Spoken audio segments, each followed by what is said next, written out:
안녕하세요. 저는 강동구에 살고 있는 30대 후반의 여자예요. 구독자 이웃님들 모두 휴가를 잘 보내고 계실런지 모르겠네요. 저는 기다리고 고대하던 휴가를 완전히 말아먹고는 일이 분통 터지는 마음으로 사연을 적어보게 되었답니다. 물론 여러분들을 위한 사이다 한 방도 제대로 준비를 한 채로 말이죠. 저는 가장주부라서 평소에 휴가가 절실하게 필요하다 말하는 사람은 아니었어요. 하루 종일 하는 일이라고는 집에서 애들 뒷바라지하고 남편 출근시키고서 집안 청소를 하는 게 전부였으니까요. 그마저도 잠깐씩 나가서 커피 한 잔이라도 마시며 여유를 보내면 좋으련만 제가 아이를 셋이나 키우고 있다 보니 그런 건 정말이지 너무나 사치였답니다. 시간적인 부족함도 정말 컸지만요. 무엇보다 아이 셋을 남편 외벌이로만 키운다는 게 엄청 어려운 일이어서 제 개인 용돈까지 접어가면서 외출을 자제했어요. 코로나가 터지고 나서는 오히려 좋은 점들이 참 많았습니다.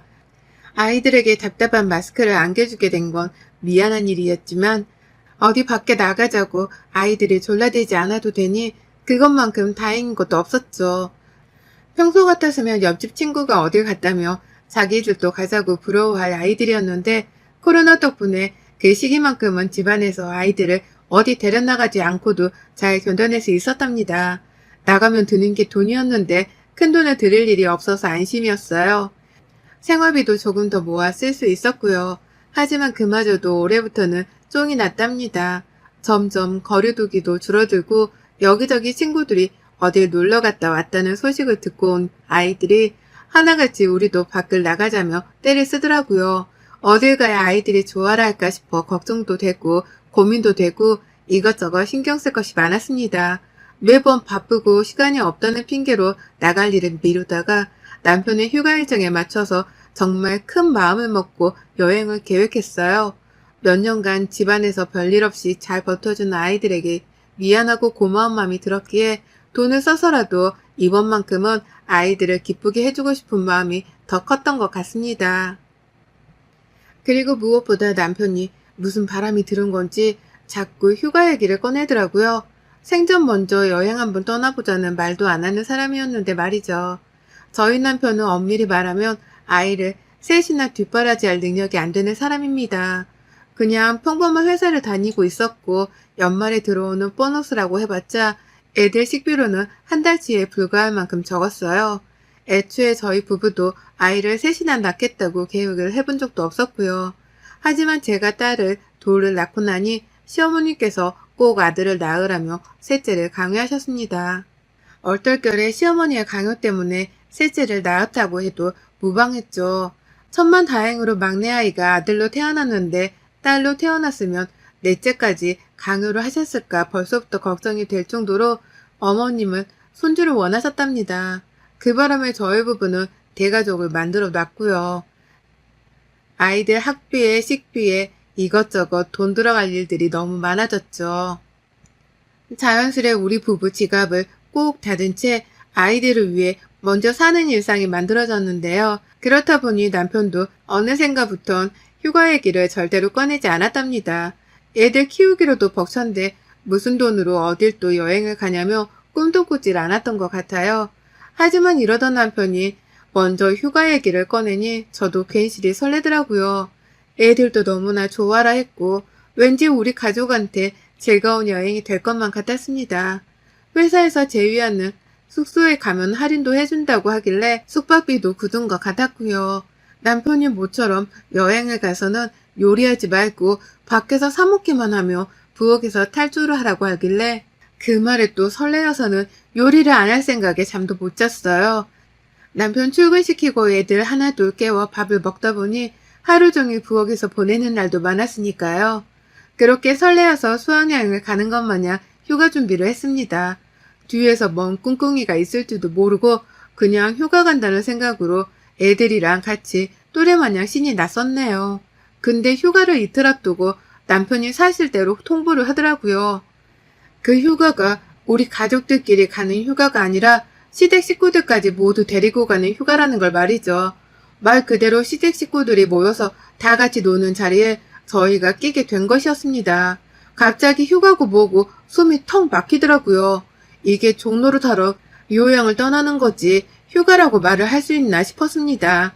우리 가족끼리 여행을 떠나도 이미 5명이라는 인원 때문에 충분히 대가족 여행인데 거기에 시부모님, 그것도 모자라 지방 사는 시누이네 가족들도 중간에서 만나기로 했다더군요.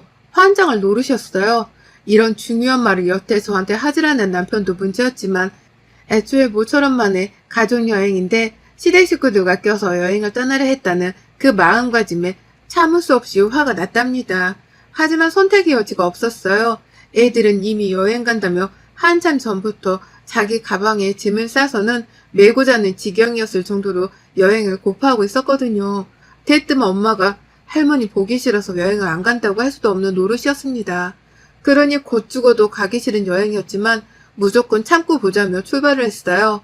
이미 셋째로 손주를 바란다며 억지로 셋째를 낳게 하셨던 전례가 있던 어머님이셨기 때문에 절대로 여행을 하면서 친해지거나 거리를 좁히겠다는 생각은 해본 적이 없었습니다. 다만 제발 여행까지 가서 사이가 틀어질 일만은 만들지 말자는 마음으로 조심스레 배웠어요. 바다 주변이었고 콘도였는데 뷰가 좋아서 저는 방 안에 들어가자마자 숨이 트이더라고요. 시어머니가 여자들은 여자들끼리, 남자들은 남자들끼리 방을 잡자고 말씀을 한 바람에 하마터면 시어머니랑 시누이랑 한 방을 쓸 뻔했는데 제가 가족들끼리 모처럼 왔으니 억지로 갈라놓을 필요는 없다면서 억지로 겨우 우리 가족들만의 방을 잡았습니다.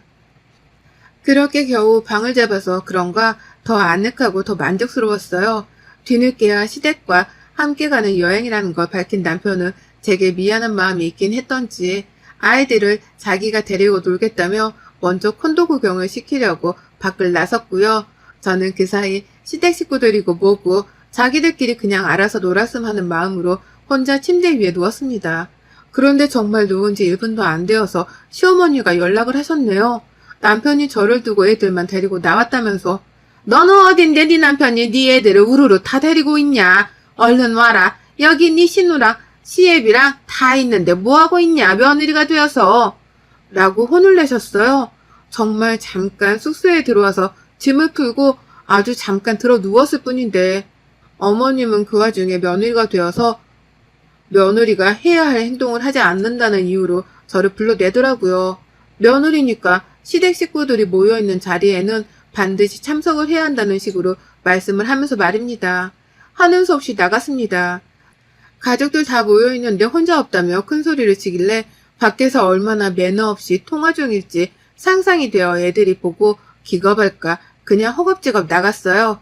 그렇게 저희는 남편이 서울에서 들고 온 차 한 대, 그리고 신우네가 들고 온 차 한 대로 시부모님을 나눠 앉히고 함께 이동을 하며 여행을 다녔습니다. 이게 여행인 건지 시댁 행사에 내가 꼽사리를 낀 건지는 알 수가 없을 정도로 저는 제대로 웃으면서 즐길 수도 없었어요. 시어머니가 다리가 아파서 힘들어 못 걷겠다고 하면 그 자리에서 10분이고 30분을 그냥 앉아서 쉬어야 했고 시어머니에 이어 시아버지까지 목이 마르다고 하면 제가 대표로 나가서 물을 사와야 했습니다. 시누이나 남편은 절대로 움직이질 않았어요. 아니면 일부러 남편이나 시누이가 바쁠 때에만 저에게 심부름을 시키는지 제가 꼭 어머님 시중을 들러 여기저기 손이 10개라도 모자랄 정도로 움직여대야 했습니다. 애 셋을 키우는 것보다 시어머니 한 사람 수발드는 것이 곱절로 더 힘들었던 것 같아요. 그러니 휴가 기분이 나긴커녕 그냥 차라리 빨리 집으로 돌아가서 원래 그 따분한 일상을 살았으면 좋겠다는 생각이 들기 시작했죠. 하지만 더 큰 문제가 또 있었네요. 시어머니가 도통 밖에서 음식을 드시려고 하질 않는다는 겁니다. 첫날부터 말이에요. 아침은 조식이 있으니까 콘도 1층에서 해결을 하면 그만이었어요. 하지만 점심과 저녁 그 두 끼를 모두 다 어머님은 숙소 안에서 해결을 하려고만 하셨습니다. 남편이랑 시누이가 여행 온 기분을 내려면 밖에서 먹어야 한다고 말을 하면서 여기저기 식당을 데려가긴 했는데요. 그러면 입이 대빨 튀어나와서는 멀쩡한 돈을 이렇게 허비한다며 한참이나 투정을 부리다가 뒤늦게야 숟가락을 들곤 하셨어요. 그리곤 밥은 제일 맛있게 드셨죠. 그러다 저녁이 되면 식사 시간이 되기 전쯤부터 숙소로 돌아가자 노래를 부르시더라고요. 피곤하니까 빨리 들어가서 쉬자면서 말이죠. 그래서 저희도 다 정말로 숙소에 가면 그 길로 자기 방으로 들어가 쉬는 줄 알았습니다. 근데 시누이네 차로 숙소까지 이동하셨던 어머님이 중간에 마트를 들려 장을 봐오셨더라고요. 저희 방으로 들어오셔서는 장바온 봉지들을 한아름 입구에 놓아두시는 겁니다. 밤에 먹는 간식이냐 물어봤더니만 어머님은 아주 당당히 말씀하셨죠. 뭔 소리야. 이제 저녁 먹어야 할 거 아니야. 얼른 밥이라도 안 차라. 아까 보니까 니네 방에는 부엌도 큼지막하더구만. 라고 말이죠. 글쎄 놀러까지 와놓고서 제게 밥을 하고 시댁 식구들 모두가 먹을 수 있는 저녁상을 차리라는 시집살이를 시키는 겁니다. 휴가까지 와서 말이죠. 분명 아까까지만 해도 남편이 밖에서 저녁까지 해치우고 가자며 막 맛집을 알아봤거든요. 하지만 어머님이 피곤하다며 죽기 살기로 숙소에 돌아가길 원하셔서 저희는 모두 다 급 숙소로 일정을 바꿨어요. 근데 어머님은 돌아오시는 길에 친인 마트까지 들려서는 제가 직접 가족들을 위해 요리할 재료들까지 공수를 해오셨더라고요. 저희 방에 들어와서 부엌 안에 있는 밥솥과 전자레인지까지 이미 확인을 하는 디테일까지 선보이며 말입니다. 옆에서 애들도 배가 고픈지 할머니가 사온 소세지를 꺼내들며 배고프다 노래를 불렀고요. 남편도 처음에는 배달 음식이라도 시켜 먹으려 하다가 어머님이 이미 장을 봐오신 것들이 돈 아깝다며 집에서 해먹자고 말을 바꾸더라고요. 그래서 결국 저는 그렇게 그 저녁에 하루 종일 구경한다고 밖에서 걸어 다니다가 숙소에 돌아오자마자 씻을 새도 없이 밥을 안 찼습니다. 밥 안 치고 소세지 굽고 급하게 야채들 볶아다가 소금으로 맛만 내고 그 와중에 삼겹살을 사오셨길래 기름 냄새 풀풀 나는 고기까지 콘도용 후라이팬에 굽느라고 거의 2시간이 넘도록 부엌에만 들어가 있었어요. 그리고 전 그 짓을 다음날이 되어서도 했답니다. 어머님이 조식 먹고 나서 피곤하다며 방에 들어가 낮잠을 주무셨거든요. 그래서 나머지 식구들은 그냥 숙소 근처 바닷가에 가서 애들 노는 거 구경하고 걷다가 점심때쯤 다시 숙소로 돌아왔는데요. 어머님이 그러셨죠. 점심 먹어야지. 밥 차려라. 라고 말입니다. 눈 하나 깜빡하지 않고 저한테 밥을 차리라고 하시는 거예요. 옆에 자기 딸인 시누이도 있고 아들인 남편도 있는데 저한테만 밥을 차리라고 아무렇지 않게 말씀을 하신 겁니다. 그러니 저도 그쯤 되어 기분이 너무 나빠지기 시작했죠. 얘가 분명 가족 휴가라는 곳에 따라온 건데 나를 무슨 시댁 식구들 모임에 종노릇 하려고 고용한 하인 취급을 하시는 건가 싶었거든요. 기분이 나빠서 잠시 주춤한 채로 어머님을 바라봤더니 남편이 중간에서 나가서 먹자. 아까 보니까 콘도 근처에 중국집 하나 있더만. 라고 말을 하며 일단은 나가서 후딱 먹자고 말을 꺼내더라고요. 시어머니가 낮잠을 주무신다고 콘도에 계셨던 바람에 일정 하나가 조금은 미뤄진 상태였거든요. 그래서 아무래도 구경을 하나라도 더 해보고 싶어하는 남편이 밥 해먹는 것에 시간을 낭비하지 말자며 꺼낸 말 같았습니다. 하지만 어머님은 전혀 다른 마음이셨어요. 그리고는 말씀을 하셨죠. 여기까지 와서 자꾸 돈 쓰지 말라니까. 네가 힘들게 번 돈으로 얘가 지금 여기까지 와서 이런 호강을 누리고 있는 거 아니냐. 그러면 최소한 값은 지불하게 해야지. 밥이라도 해서 가족들 얼른 점심이라도 먹게 해. 네가 집에서 할 줄 아는 게 밥하고 청소하는 것 말고 더 있냐? 평소 하던 걸 하라고 시키는데 왜 이렇게 뜸을 들이나 몰라? 터위 먹은 것도 아니고 말이야. 라고 말입니다. 제게는 청천벽력과도 같은 말이었어요. 집에서 할 줄 아는 것이 밥하고 청소하는 것 말고는 뭐가 있냐고 말씀하시는 어머님을 바라보며 도저히 무슨 말로 대꾸를 해야 할지 모르겠었습니다. 너무나 기가 찼거든요. 자기 때문에 둘만 키워도 될 아이를 셋이나 낳았고 그렇게 낳고서도 책임감과 사랑으로 누구보다 열심히 자식을 키우던 저였습니다. 팔자에도 없는 아이를 셋이나 키워대며 생활비에 허덕이는 와중에도 남편한테는 투정 한번 부리지 않은 채 아껴 살고자 했어요. 나 꾸미는 데에 쓰는 돈, 내가 아이스크림 하나 사 먹는 데에 쓰는 돈까지 아껴 쓰면서 말이죠. 그런데 시어머니는 기껏 그렇게 힘들고 궁핍하게 살다가 모처럼 가족 나들이를 한다며 기쁜 마음으로 나왔을 며느리에게 이런 막말을 퍼부으시더라고요. 도무지 사람이 꺼낸 말이라고는 믿을 수 없을 정도로 인정머리 없는 말만 골라서 말이죠. 그래서 저도 울분을 참지 못한 채 토하듯 뱉어냈습니다. 제가 밥하는 기계예요? 제가 할 줄 아는 게 왜 밥하고 청소하는 것 말고는 없어요? 저도 사람이에요, 어머님. 모처럼 남편이 애들이랑 놀러 가자고 하길래 기분 좋게 나왔는데 어제부터 자꾸 저한테 이 많은 식구들 밥하라고 시키시는 의도가 뭐예요? 제가 잠깐이라도 히히덕거리며 놀고 웃는 게 그렇게 안 이꺼우세요?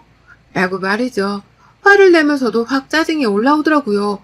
며느리를 동네북으로 아는 건지 시누이랑 남편이 할 일이 없이 앉아있는데도 멀쩡히 가만히 내버려만 두고 저한테만 이 많은 식구들 밥을 차리라며 오히려 부엌에 들어가려고 난리를 치는 그 꼴을 보고 참을 수는 없었습니다. 목소리가 높아지며 누가 봐도 빡이 쳤다 싶어 보였던지 남편도 긴장을 하고는 저를 말리더라고요. 밖에서 사 먹을 거니까 화 그만 내라고 말이죠. 하지만 그건 제가 원하는 게 아니었습니다.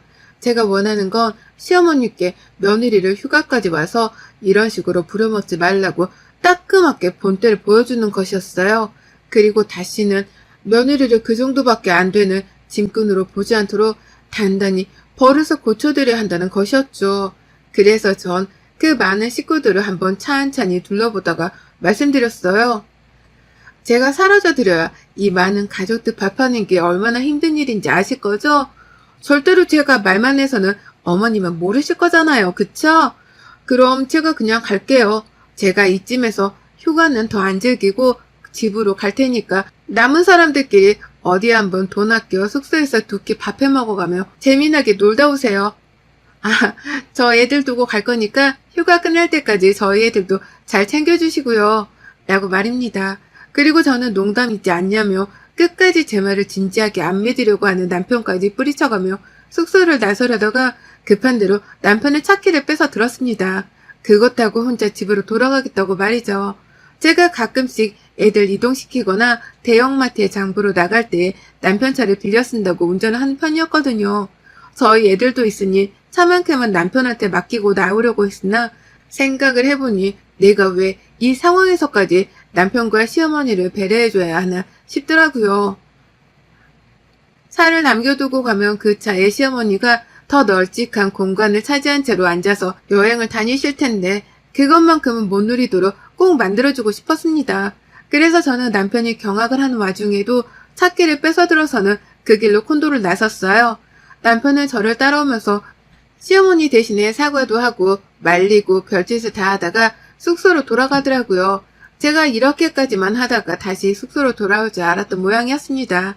하지만 전 그 길로 남편 차를 빼앗아 집까지 운전을 해서 돌아왔습니다. 그 바람에 휴가지에 남겨진 사람들은 난리가 났죠. 차 한 대가 없어진 와중에 다른 곳으로 이동 자체가 불가능했던 남편은 어쩔 수 없이 콘도 안에 꼼짝없이 남겨지게 되었고 그 바람에 시어머니도 시아버지랑 같이 콘도 안에서만 남은 휴가를 보내야 했어요. 신우일에는 자기 식구들 챙긴다며 지들끼리 운전을 해서는 여행을 다녔다고 하고요.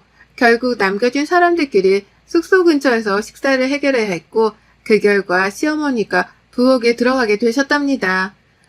며느리를 여행지까지 와서 일 한번 시켜먹겠다고 잔뜩 장을 파오셨던 어머님이셨는데 그 며느리가 혼자 살겠다고 도망을 친 바람에 꼼짝없이 숙소 안에서만 갇히게 된 어머님은 직접 당신의 아들이랑 손녀, 손녀들이 먹을 점심과 저녁을 차리게 되었답니다. 그걸 철없는 저희 남편은 저보고 화풀 나면서 부엌에서 밥 차리는 시어머니 뒷모습을 사진으로 찍어 저한테 전송을 했더라고요. 결국 시어머니가 혼자 남아 점심 저녁까지 다 해결을 해주셔야 하는 상황이 되었으니 혼자 너무 기분 나빠하고 있지 말라고 말이죠. 남편 말로는 어머님이 휴가까지 와서 자기가 부엌에 들어와야 하냐며 제 욕을 하면서 펑펑 대성통곡까지 하셨다더군요. 자기가 하는 건 힘들지만 며느리가 하는 건 하나도 힘들지 않다고 생각을 하는 모양이었어요. 그걸 보면 남편은 자기가 며느리한테 평소에 잘 좀 해주지 그랬냐며 소리도 질러줬다고 문자를 보내왔네요. 이딴 걸 위로라고 보낸 건가 싶어서 처음엔 잠깐 남편의 연락에 화도 났습니다. 아이셋 아빠가 진정 맞나 싶어서 살짝은 내 남편이지만 실망도 해봤지만 더 화내진 않았어요. 그냥 남은 휴가 잘 보내고 오라며 안부만 날리고는 철저하게 내버려 뒀습니다. 이미 제가 남편 차를 가져온 걸로도 모자라 사라진 것만으로도 시어머니께는 너무나 큰 타격이었다는 걸 저도 잘 알았거든요. 그러니 어째요. 남은 시간 동안 애들도 없고 남편도 없는 내 집안에서 정말 모처럼 진심으로 진정 휴가다 생각이 되는 이 순간을 즐기기로 결심을 했죠. 막상 이렇게 혼자 집안에 남겨져 있다 보니 알겠더군요. 휴가는 어디 대단한 곳으로 떠난다고 느낄 수 있는 게 아니라 진정 나를 위해 시간을 쏟아부을 수 있는 공간과 환경만 주어진다면 그 어디든 휴가 기분은 만끽할 수 있다는 걸 말입니다. 어머님 덕분에 저 이번에 정말 큰 교훈 하나 얻었네요. 그리고 전 이 기세를 몰아서 다음 휴가 때도 남편한테 사정을 해서라도 애들 데리고 나가달라고 부탁하려고요. 집에서 아무것도 안 하고 혼자 들어누워 TV 보고 놀며 딱 이렇게 매해 휴가를 보내고 싶습니다. 여러분의 생각은 댓글로 남겨주세요. 오늘도 시청해 주셔서 정말 감사합니다.